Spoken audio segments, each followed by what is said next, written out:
Welcome to Maths Hub, my dear students. So in this video we will learn about three indeterminate form: 0 raised to 0, infinity raised to 0 and 1 raised to infinity.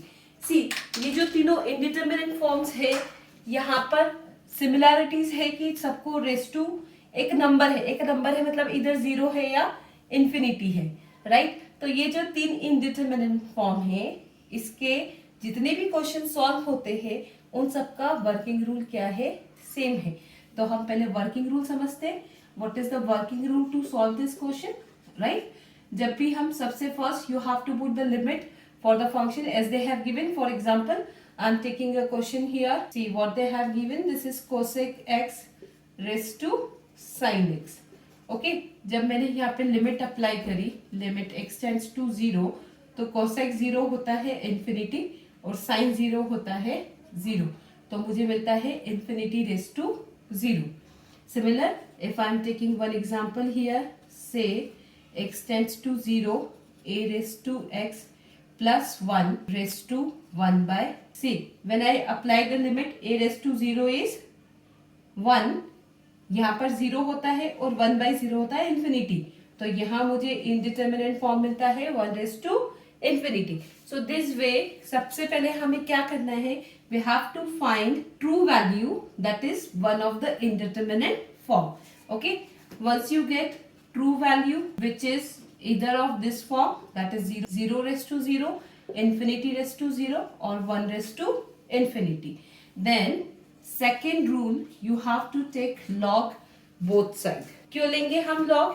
क्योंकि raise to का function है. Raise to का function solve करने के लिए always you need to take log both side. Okay, then third क्या लेंगे? जब हमने लॉग लिया तो हम फिर से लिमिट रखेंगे और हमें एक इंडिटरमिनेट फॉर्म मिलेगा 0 मल्टीप्लाई इन्फिनिटी. देन हम इस 0 मल्टीप्लाई इन्फिनिटी को कन्वर्ट करेंगे अलजेब्रिकली, टर्म को एडजस्ट करके इधर इन्फिनिटी बाय इन्फिनिटी में और 0 बाय 0 में. Once it is converted, we apply L'Hospital rule. Okay, और L'Hospital rule से वैसे ही सॉल्व करना है जैसे हम करते आ रहे. फाइनली जो वैल्यू मिलेगी वो मुझे मिलेगी log L की. तो हमें क्या करना है? फाइनल आंसर लिखना L e raised to that whatever value you are getting.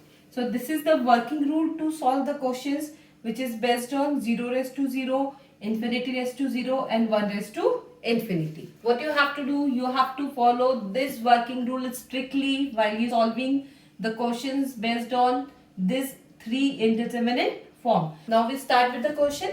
Question number 1, I have written there limit x tends to 0 cosec x raised to sin x. Right? तो हमें सबसे पहले क्या करना है? इस फंक्शन को L इक्वल्स टू लिखना है. आप यहाँ पे A B C कुछ भी ले सकते हैं, बट हम लिमिट का क्वेश्चन कर रहे हैं इसलिए conveniently I am taking L.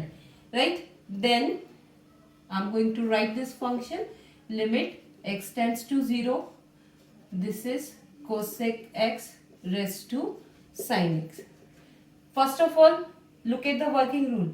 True value. True value मतलब जो लिमिट है वो सब्स्टिट्यूट करना है और जो भी इंडिटरमिनेट फॉर्म मिलता है वो लिखना है. cos 0 cosec 0 होता है इन्फिनिटी, sin 0 होता है 0. तो यहाँ मुझे इंडिटरमिनेट फॉर्म मिल रहा है इन्फिनिटी रेज टू 0. राइट? अब क्या करेंगे? सेकेंड रूल क्या है? Taking log. तो we taking log both side. So this comes here log. Here we have limit x tends to 0 log inside we have cosec x raised to sin x. Right? यहाँ पर property लगेगी log a raised to b which is b log a. तो यहाँ मुझे मिलता है this side limit x tends to 0 and this comes sin x, साथ में कितना? log cosec x. Get it?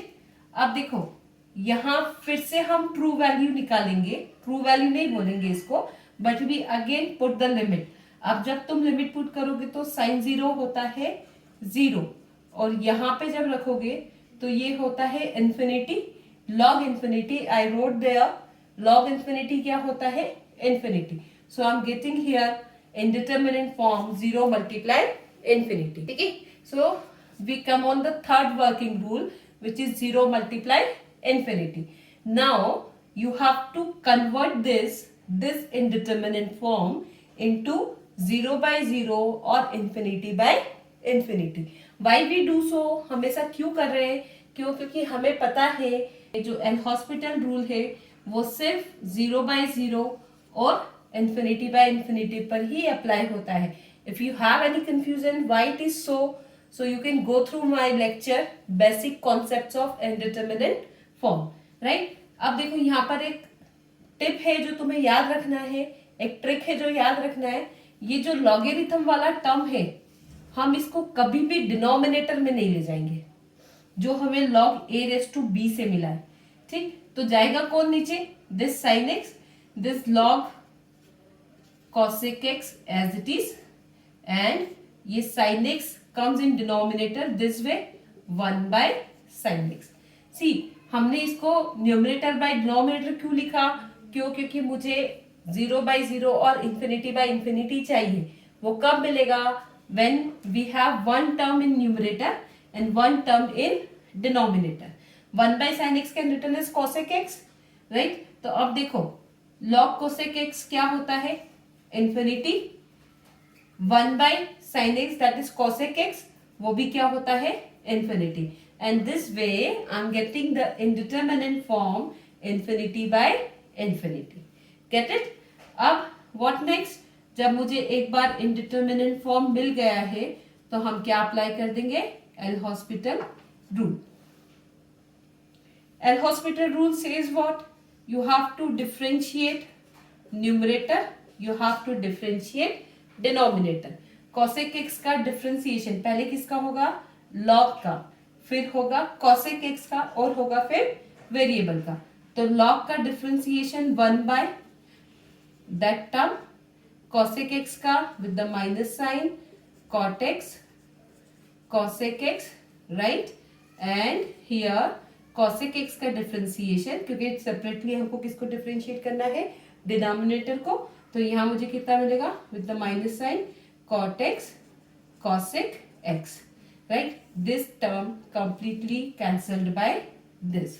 So what left here? I write it 1 by cosec x can written as sin x. Yes. So this is sin x. When you put the limit, you get here 0. अभी ये second mistake है commonly जो आप करते हो. ये value मुझे log l की मिली है तो मुझे l कितना मिलता है? e raised to 0 that is 1 and this is your answer. बहुत डिफिकल्ट नहीं है क्वेश्चन, क्वेश्चन सिंपल है. The thing is always you have to stick with the working rule. What is the working rule for this 3 types of indeterminate form? Stick with that and you can solve the question easily. Now we'll take one more question from here. Limit x tends to 0 and what they have given? Cot x raised to 1 by log x. देखो यहाँ पर जो student mistake करते हैं वो ये भी है कि उनको log 0, log infinity, cot 0 इनकी वैल्यूज नहीं पता होती है. तो अगर ऐसा है तो just mug up these values, either write on the one side of the paper so that you can solve the question correctly. Now the first working rule, you have to put the limit as it is and get one of the indeterminate form. Again cot 0 होता है infinity, 1 by log 0, log 0 is infinity, 1 by infinity is 0. तो मुझे यहाँ पर क्या मिला है? indeterminate form infinity raised to 0. अब ये जो infinity raised to 0 है, second step क्या है बेटा? We taking log both side. So this comes limit x tends to 0. Here we have log inside cot x raised to 1 by log x. इसको simplify करेंगे by using the rule. क्या rule है? log a raised to b. So here you get x tends to 0. ये आएगा log a raised to b is b log a. देखो यहाँ ये दोनों टर्म log की है. ये log मुझे टेकिंग log बोथ साइड से मिला है. सो मैं इसको डिनोमिनेटर में लेकर नहीं जाऊंगी. किसे लेकर जाऊंगी? This is already in denominator so I wrote in denominator. But here log cot x, अभी हम फिर से जब लिमिट अप्लाई करते हैं तो ये 1 by infinity that is 0 and log infinity is infinity that is infinity. तो मुझे क्या इनडिटर्मिनेंट फॉर्म मिला, 0 multiply infinity. Now I'm going to write this term in the form of numerator by denominator. So this comes to be log cot x by log x. Got it? Now again put the limit. अब जब limit put करेंगे तो log cot x, that is cot 0 is infinity, log infinity is infinity, log 0 is infinity, so you get infinity by infinity. Once you get indeterminate form infinity by infinity, what you can do, you can apply L'Hospital rule. अब जब हम L'Hospital rule apply करेंगे तो यहाँ मुझे क्या मिलेगा, पहले log का differentiation 1 by cot x, cot x का differentiation with the minus sign cos x square x, and here in denominator this comes to be 1 by x. Right? अब देखो यहाँ पे कुछ क्वेश्चन ऐसे होते हैं जहां हम सॉल्व करते हैं, डिफरेंशिएट करते हैं, लिमिट रखते हैं और हमको आंसर मिल जाता है, पर कुछ क्वेश्चन ऐसे होते हैं जहां हमें ये जल्दी से नहीं मिलता है. We need to simplify the terms. See here, जब मैं सिंप्लीफाई करती हूँ इसको एज इट इज, तो मुझे यहाँ मिलता है इन्फिनिट, ठीक है, और न्यूमरेटर में भी मुझे मिलता है इन्फिनिट बाय इन्फिनिट. तो यहाँ ये मुझे जो मिल रहा है, यहाँ मुझे we need to simplify either numerator or denominator or together, so that we get a term specifically something is in numerator and something is in denominator. तो अब इसको सिंप्लीफाई करने के लिए मैंने क्या करा, cot और cosec को sin cos के टर्म्स में लिख देंगे. तो जब हम इसको sin cos के टर्म्स में लिखेंगे तो मुझे क्या मिलेगा, cot x, ये 1 by cot x मतलब tan x, tan x से मतलब क्या लिख सकते हैं, sin x by cos x, and this you can write with the minus sign 1 by sin square x, and this 1 by x. अब यहाँ देखो मुझे ऑलरेडी न्यूमरेटर दिख रहा है, तो मैं इसको भी सिंप्लीफाई कर लेती हूँ. तो ये मुझे क्या मिल जाएगा, x by 1. इतना क्लियर. ये एक sin x से sin x कैंसिल. अब ये जो x by sin x है, अगर मैं इसे डिनोमिनेटर में लाई तो ये हो जाएगा this sin by x, right? So this term, while putting limit, we get 1. What left here? Limit x tends to 0. We left here with the terms 1 by cos x. When you put limit, cos 0 is 1, and the answer you getting here minus 1. Again, don't do mistake. Don't write the answer is minus 1. This value is the value of log L. Okay, and we need to determine the value of L only. So the value of L is e raised to minus 1, that is 1 by e. This is the answer. I hope you understand how to solve this question. If you like my video, if you understand this concept, subscribe my channel. Thank you so much.